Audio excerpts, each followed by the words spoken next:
Ted here from Gallop. Our cores are built stronger to clean longer, and we're going to show you how to assemble them. Hi, Michael here with Gallop Brush, and today we're going to show you how to assemble a 12-inch clamp-mounted core. But before we get started, there's a few things we need to go over. Number one is safety first. We need to ensure that our tunnel is locked out and powered down, and also that we're wearing the appropriate PPE for the job. Number two is that we have a clean workspace. We're here at the factory at Gallop Brush, and as you can see, we're organized and clean, and we can get this job going.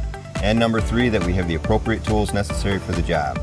In front of me, I've got my ratchet, my extension, sockets, and wrenches. So let's get started. Step one, loosely install both clamps to the shaft.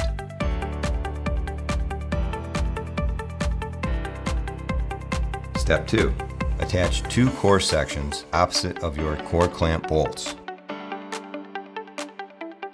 Step 3. Adjust the position of your top clamp and tighten.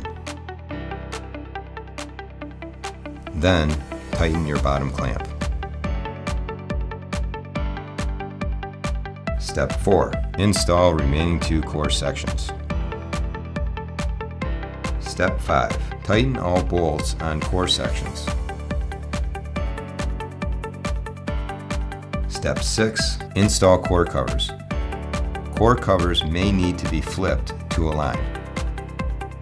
Gallop Brush also offers flange-mounted cores and the flange with taper lock bushings. Assembly on this is a little easier.